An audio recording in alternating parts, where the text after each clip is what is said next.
영광스러운 교회 워치만 니 5장 거룩한 성 새 예루살렘 네 번째 하늘에서부터 내려오는 거룩한 성.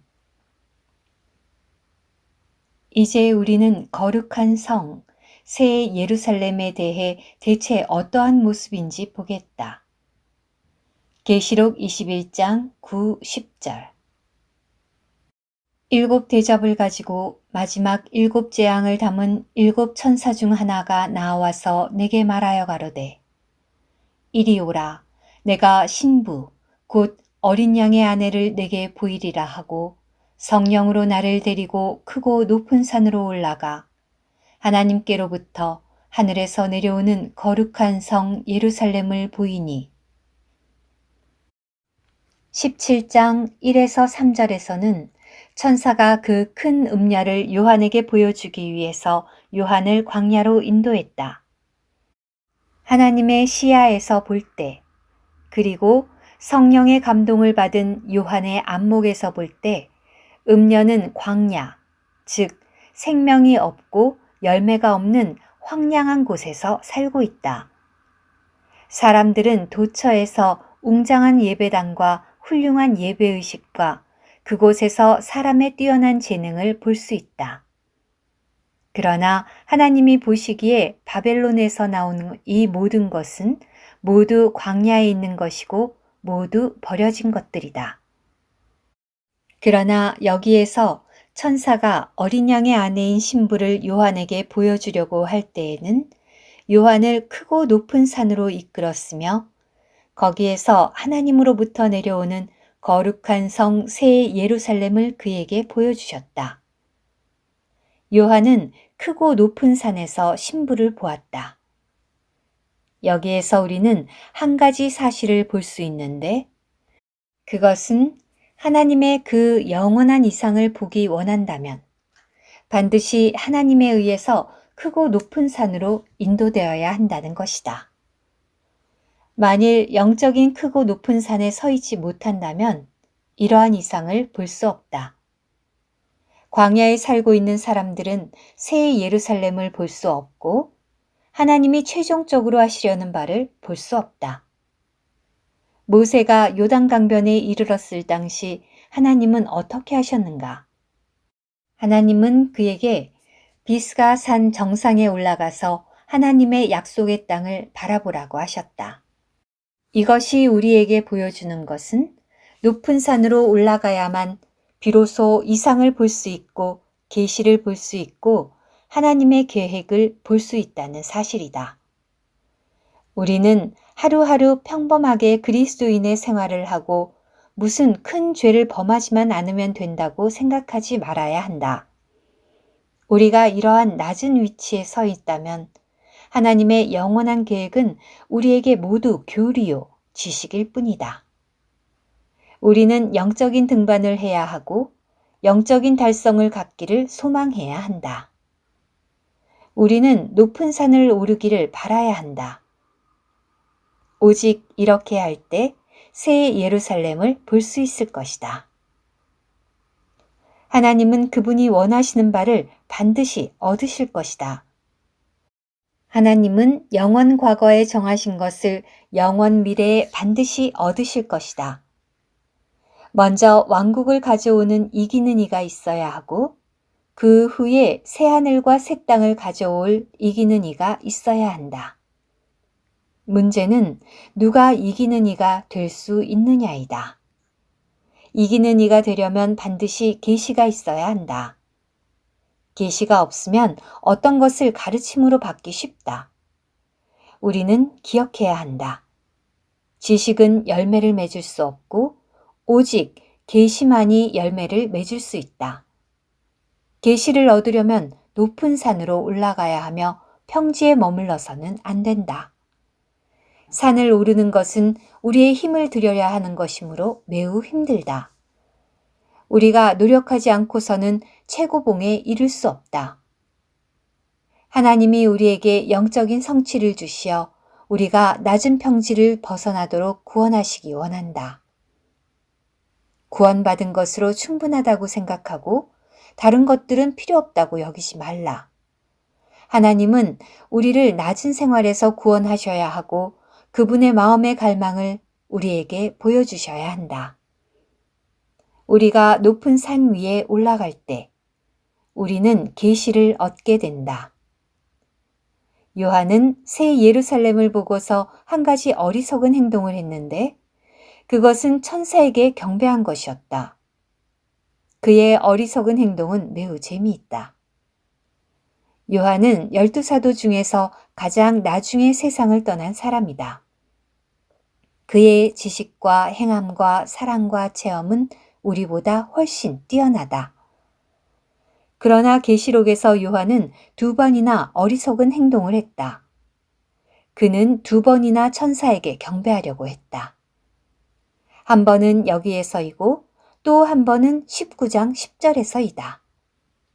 요한의 이러한 행동은 그리하지 말고 22장 9절 이라고 천사가 말한 것처럼 해서는 안 되는 것이었지만 그는 감정을 억누르지 못했기 때문에 이러한 행동을 했던 것이다. 비록 그것은 잘못된 행위였으나 반면에 합당한 마음을 나타내고 있다. 이것은 하나님의 이상을 본 사람의 태도가 어떠해야 하는지를 말해준다. 하나님이 우리에게 이상을 주사 우리로 높은 곳에 올라가서 새 예루살렘을 볼 수 있게 하시고 또한 우리의 모든 것이 다른 것을 위하지 않고 이 이상을 이루는 데 들여지게 하시기를 바란다. 천사가 요한에게 말하기를 내가 신부 곧 어린 양의 아내를 내게 보이리라. 21장 9절 이라고 했다. 천사는 어린 양의 아내를 요한에게 보여준다고 했는데 그 이후에 요한이 본 것은 무엇이었는가? 하나님께로부터 하늘에서 내려오는 거룩한 성 예루살렘을 보이니 21장 10절 요한이 본 것은 어린 양의 아내, 곧 거룩한 성 새 예루살렘이었다. 그 아래의 말씀은 그 성의 모습, 곧 어린 양의 아내의 모습을 설명하고 있다. 성의 모습은 상징으로 표현되었다. 그 성을 통하여 하나님이 창세전에 얻기 원하셨던 그 단체의 사람이 어떤 특징을 갖고 있고 영적인 모습이 어떠한지를 말하고 있다. 이 성은 하나님이 계신 곳에서부터 하늘에서부터 내려온다. 하나님은 그 단체의 사람이 어디로 가게 되는가를 주의하실 뿐 아니라 또한 그 단체의 사람이 어디에서 오는가를 주의하신다. 장래의 문제일 뿐 아니라 또한 근원의 문제이다. 어린 양의 아내는 하늘에서 내려온다. 땅에서 오지 않고 하늘에서 내려온다. 이것이 새 예루살렘이다. 하나님은 여기에서 어떤 죄 지은 사람이 나중에 구원받게 되었음을 말씀하고 계시는 것이 아니다. 그렇다고 해서 우리가 죄 지은 일이 없고 회개할 필요도 없고 은혜로 구원받은 것이 아니라고 말하는 것이 아니다. 이 부분의 성경에서는 다만 우리에게 하나님에게서 나오는 부분을 보여주고 있으며 에베소서 5장에서 언급한 그리스도 앞에 세워지는 영광스러운 교회를 보여주고 있는 것이다. 구약 안에는 특별히 그리스도께 드려지는 교회를 예표하는 리브가가 있다.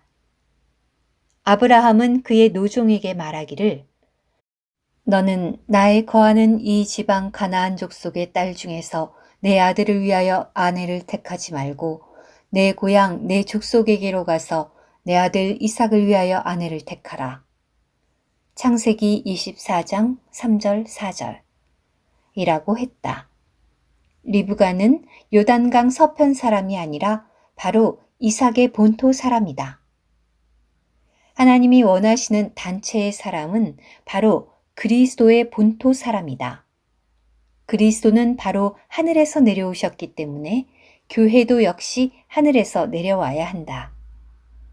그러므로 히브리서 2장 11절에서 말하기를 거룩하게 하시는 자와 거룩하게 함을 입은 자들이 다 하나에서 난지라. 그러므로 형제라 부르기를 부끄러워 아니하시고 라고 했다. 누가 형제들인가? 형제는 같은 어머니와 같은 아버지에게서 출생한 자들이다. 우리가 한면으로는 주님의 보혈에 의해 산바되었고 또 한면으로는 참으로 하나님에게서 출생하였으니 얼마나 주님께 감사한지. 그리스도인의 역사에는 두 면이 있다. 하나는 외적으로 하나님께서 우리를 사오신 역사이고 다른 하나는 내적으로 우리가 하나님으로부터 출생한 역사이다. 죄의 역사를 말할 때에는 밖에서 사온 바 되었지만 죄 없는 역사를 언급할 때에는 하나님에게서 태어난 것이다. 왜냐하면 하나님으로부터 난 것은 죄를 범할 수 없기 때문이다. 따라서 이 분깃은 죄의 시작도 죄의 역사도 없다. 새 예루살렘은 하나님께로부터 내려온다. 이것은 마치 교회가 지금까지 한 번도 이 땅에 있었던 적이 없고 처음으로 이 땅에 내려오고 있다고 말하는 것 같다. 이것은 결코 우리가 죄인으로서 하나님께 나오지 않았다는 말이 아니라 한 면에서 우리 안에 하나님에게서 나온 부분, 곧 전적으로 하나님에게서 나온 부분이 있다는 말이다. 새 예루살렘이 하나님으로부터 하늘에서 내려오다니. 우리는 하나님께 감사드리지 않을 수 없다. 이 성은 17장에서 말한 그 성과 크게 다르다. 그 성은 큰 성이라고 부르지만 이 성은 거룩한 성이라고 부른다.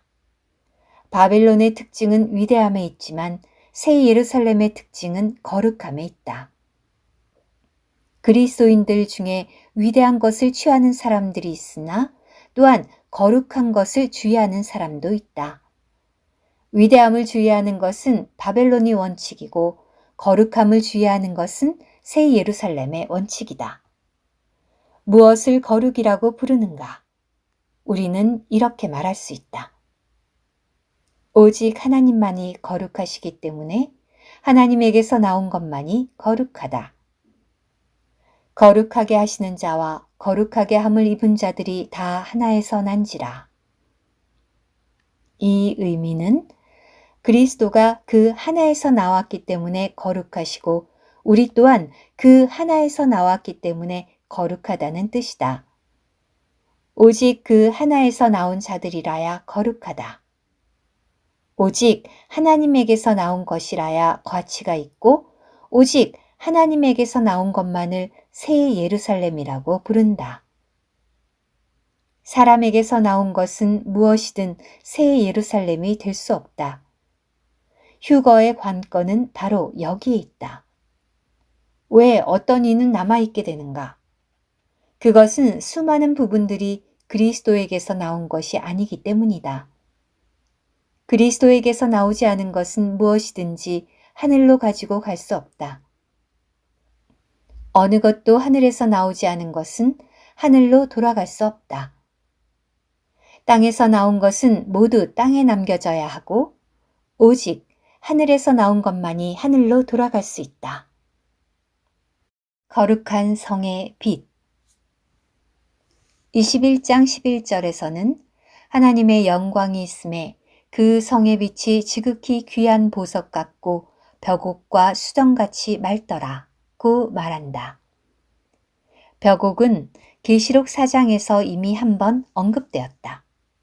즉 요한은 보좌에 앉아 계시는 하나님의 모습이 마치 벽옥과 같고 홍보석과 같은 것을 보았던 것이다. 그러므로 벽옥은 바로 요한이 본 보좌 위의 하나님의 모습이다. 다시 말하면 벽옥이 의미하는 바는 보여진 하나님이라는 것이다. 사람이 보좌 앞에 서서 본 하나님은 마치 벽옥과 같다.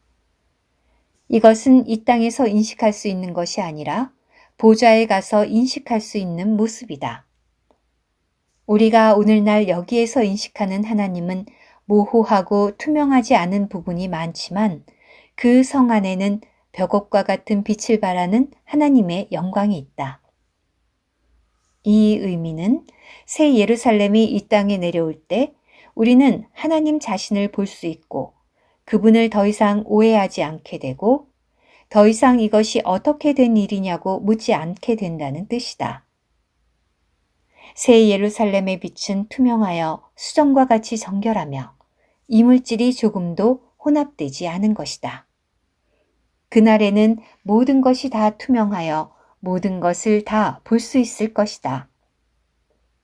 그날 우리는 하나님을 볼 수 있을 것이며 하나님을 인식할 수 있을 것이다.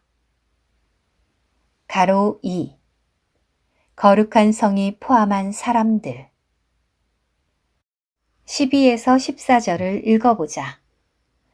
크고 높은 성곽이 있고 12문이 있는데 문에 12천사가 있고 그 문들 위에 이름을 썼으니 이스라엘 자손 12지파의 이름들이라.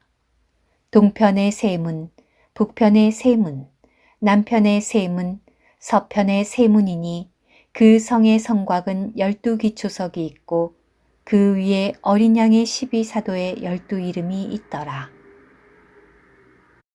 이 단체의 사람이 포함한 사람들은 얼마나 되는가? 여기에서 12문 위에는 12지파의 이름이 기록되어 있고 12기초석 위에는 12사도의 이름이 기록되어 있다. 이 성은 구약과 신약의 성도들을 모두 포함하고 있는 것이다. 몇 군데 성경 구절들을 더 보면서 이 사실을 증명해보자. 누가복음 13장 28, 29절에서는 말하기를 너희가 아브라함과 이삭과 야곱과 모든 선지자는 하나님 나라에 있고 오직 너희는 밖에 쫓겨난 것을 볼 때 거기서 슬피 울며 이를 갈미 있으리라. 사람들이 동서남북으로부터 와서 하나님의 나라 잔치에 참석하리니 라고 했다. 여기에서 하나님의 나라가 포함하고 있는 바는 아브라함, 이삭, 야곱으로 대표되는 구약의 모든 성도들이고 또한 동에서 서에서 남에서 북에서 오는 성도들이다. 이 두 무리들은 하나님의 나라에 참여할 뿐 아니라 또한 반드시 함께 새 예루살렘으로 들어가게 될 것이다. 히브리서 11장 8절에서 9절을 보자.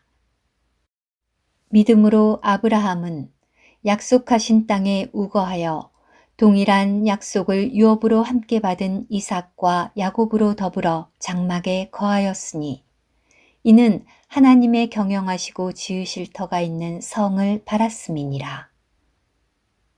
이 성은 바로 새 예루살렘을 가리켜 말한 것이다. 오직 이 성만이 기초가 있는 성인데 하나님이 경영하시고 건축하시는 성이다. 13절에서는 이 사람들은 다 믿음을 따라 죽었으며 라고 말한다. 이 사람들은 아벨, 에녹, 노아, 아브라함, 이삭, 야곱 등의 사람들이다. 16절에서는 저희가 이제는 더 나은 본향을 사모하니 곧 하늘에 있는 것이라. 그러므로 하나님이 저희 하나님이라 일컬음 받으심을 부끄러워하지 아니하시고 저희를 위하여 한 성을 예비하셨느니라 고 했다. 여기에 저희는 13절에서 말한 이 사람들이다. 이렇게 볼 때 구약의 성도들은 새 예루살렘에서 반드시 분깃을 소유하게 된다. 아벨부터 그 이후의 구약의 성도들에게 계속해서 하나님은 그들을 위해 한 성, 즉 새 예루살렘을 예비하셨다. 그들에게는 다 그 성 안에 분깃이 있다. 더 나아가서 39, 40절을 보자. 이 사람들이 다 믿음으로 말미암아 증거를 받았으나 약속을 받지 못하였으니 이는 하나님이 우리를 위하여 더 좋은 것을 예비하였은즉 우리가 아니면 저희로 온전함을 이루지 못하게 하려 하심이니라. 하나님은 구약의 성도들을 기다리게 하셨고 그들은 아직 그 성을 얻지 못했다. 하나님은 그들로 하여금 우리와 함께 얻도록 하시기 위하여 기다리게 하셨다. 우리는 구약과 신약의 성도들이 모두 거룩한 성, 새 예루살렘 안에 있음을 알 수 있다.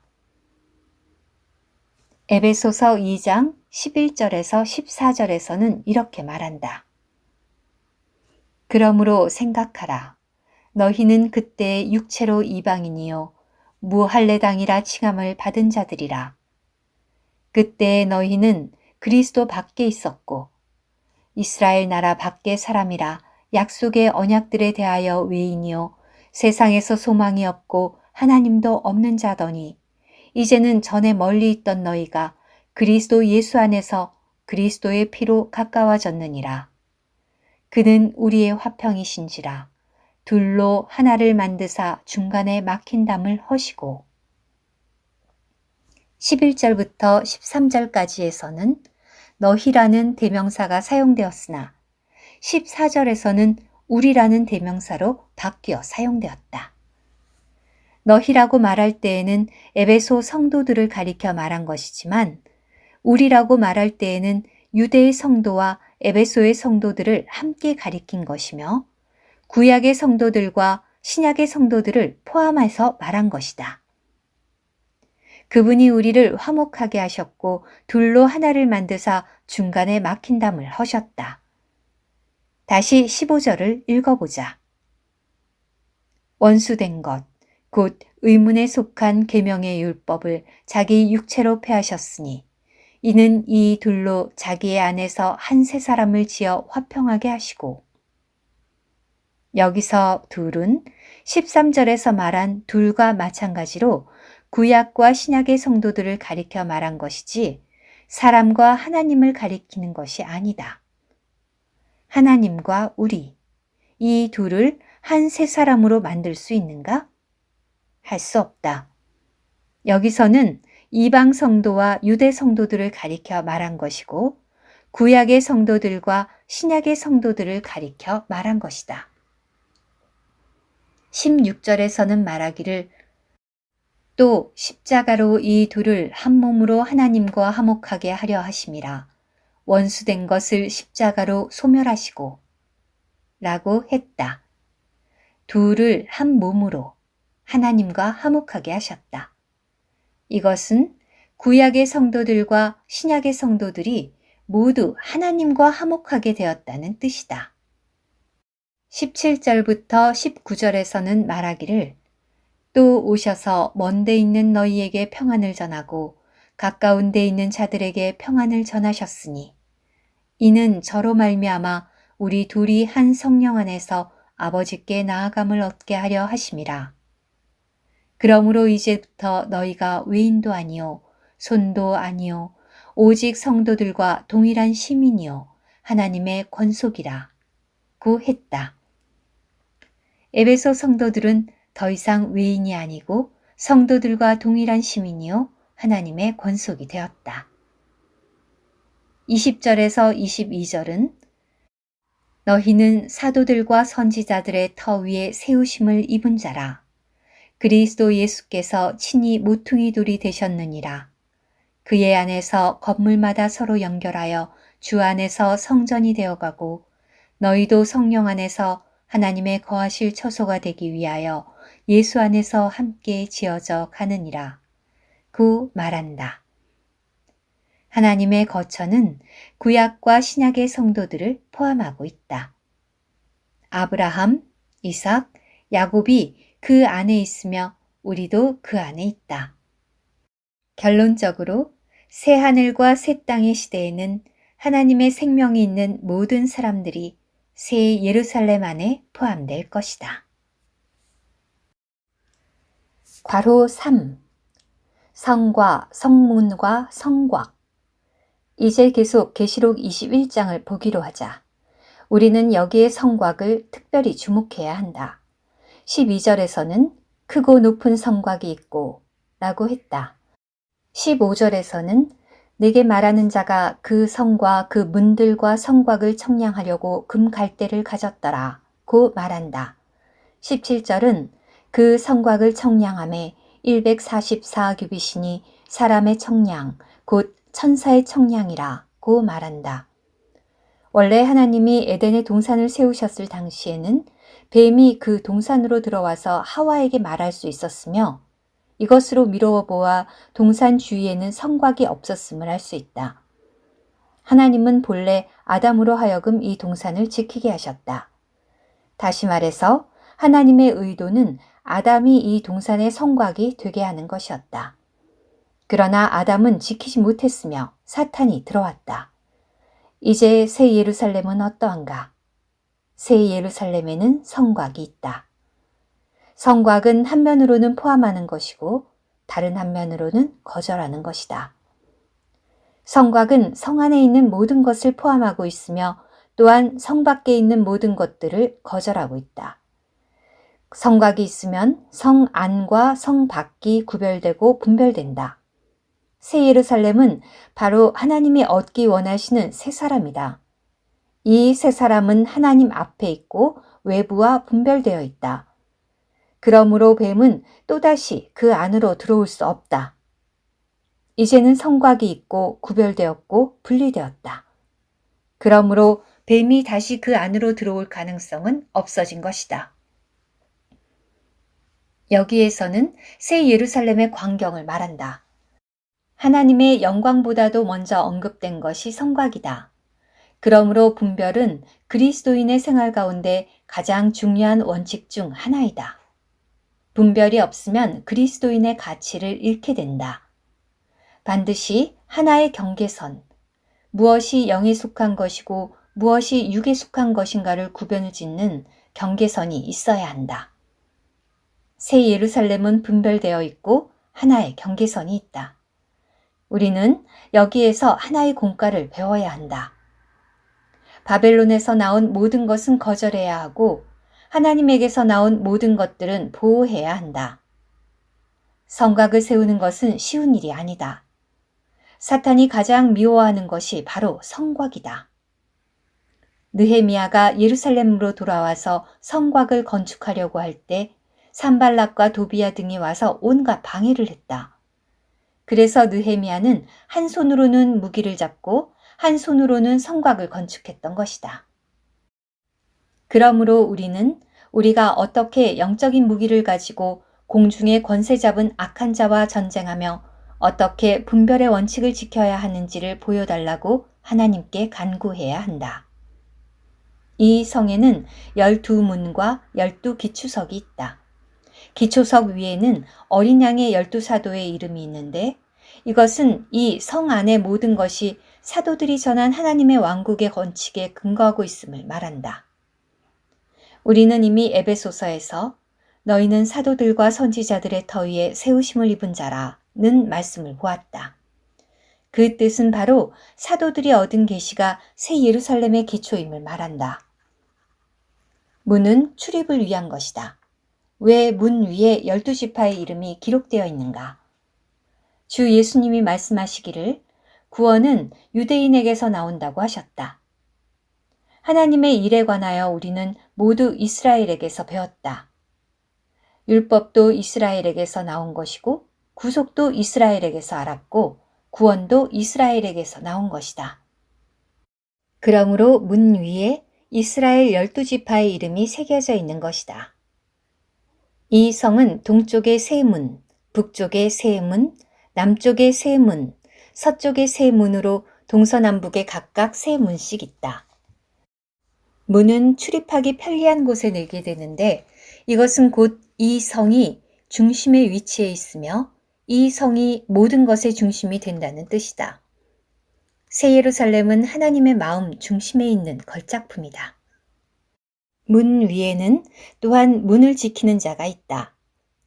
문에 12천사가 있고 계시록 21장 12절. 하나님께 감사하자. 전에는 그룹들이 생명나무를 지켰지만 이제는 생명나무가 성 중앙에 있고 천사들이 성문을 지키고 있다. 천사들은 시종 드는 영이며 그날의 천사들은 교회의 발 아래에서 순종하게 될 것이다. 계시록 21장 15절에서는 말하기를 내게 말하는 자가 그 성과 그 문들과 성곽을 청량하려고 금갈대를 가졌더라 고 했다.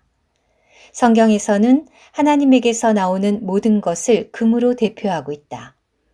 금갈대를 자로 청량한다는 의미는 바로 이 성이 하나님의 표준에 의해서 청량될 수 있고 하나님의 표준에 적합하다는 것을 말한다. 우리는 하나님께 영광을 구하고 그날에 우리가 청량될 때 하나님의 표준에 적합하기를 소망해야 한다. 16절은 그 성은 네모가 반듯하여 장광이 같은지라 그 갈대로 그 성을 청량하니 12,000 스타디온이요 장과 광과 고가 같더라 고 말한다. 성경 중에서 장, 광, 고가 같은 것이 또 하나 있다. 바로 성전 안의 지성소이다. 그 내소의 속이 장이 20규빗이요 광이 20규빗이요 고가 20규빗이라. 열왕기상 6장 20절. 장과 광과 고가 똑같다.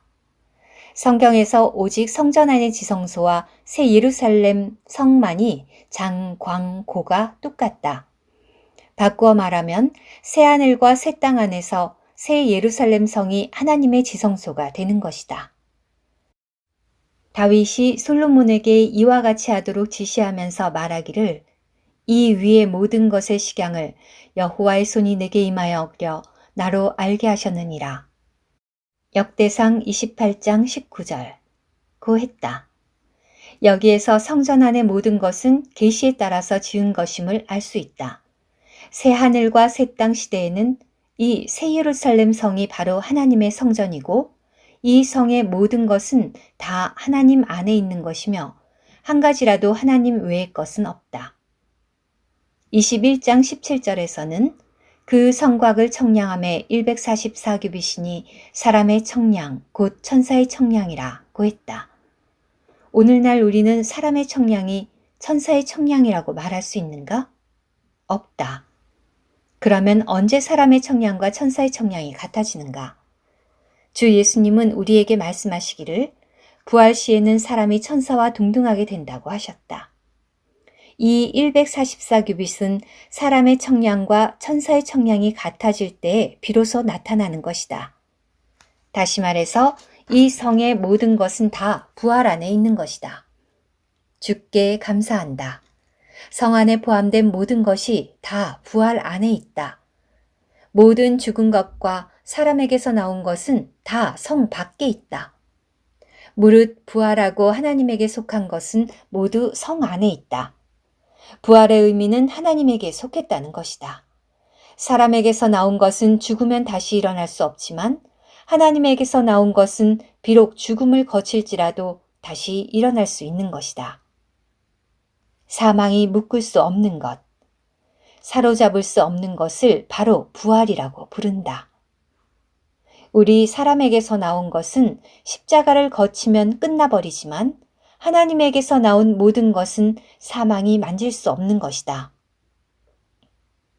요한이 이 성에 대해 기록할 때 사용한 숫자는 바로 12이다. 12로 이루어진 숫자들, 12문, 12기초석, 12사도, 12지파 등이다. 16절에서는 12,000 스타디온을 언급한다. 그러나 하나님께서 원문 중에서 사용하신 숫자는 이와 같지 않다. 하나님은 12,000 스타디온이라고 하지 않으시고 1000의 12배가 되는 스타디온이라고 하셨다. 하나님은 12이라는 숫자를 사용하셨다. 성곽의 청량은 144규빗으로서 12 곱하기 12이다. 이로써 12는 영원 미래에 관한 숫자임을 알 수 있다. 12는 성경 안에서 가장 귀한 숫자이다.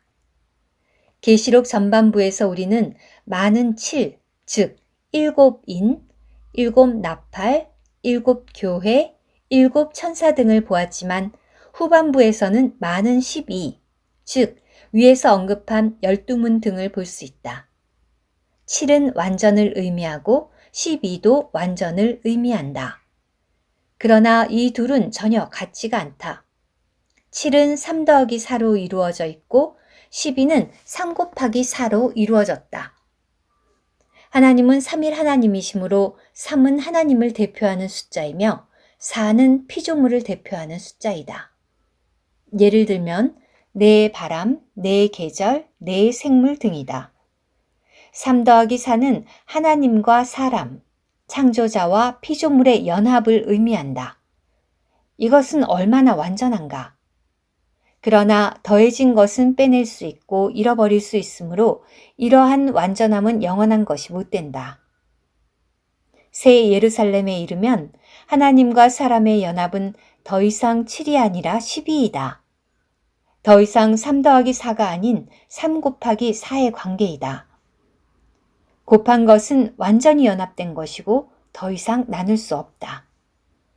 창조자와 피조물이 하나로 섞인 것이 바로 12라는 숫자인 것이다. 완전한 하나가 12이다. 새하늘과 새 땅에서는 하나님과 사람이 연합하여 하나가 될 것이고 하나님과 사람은 더 이상 나뉘어지지 않을 것이다.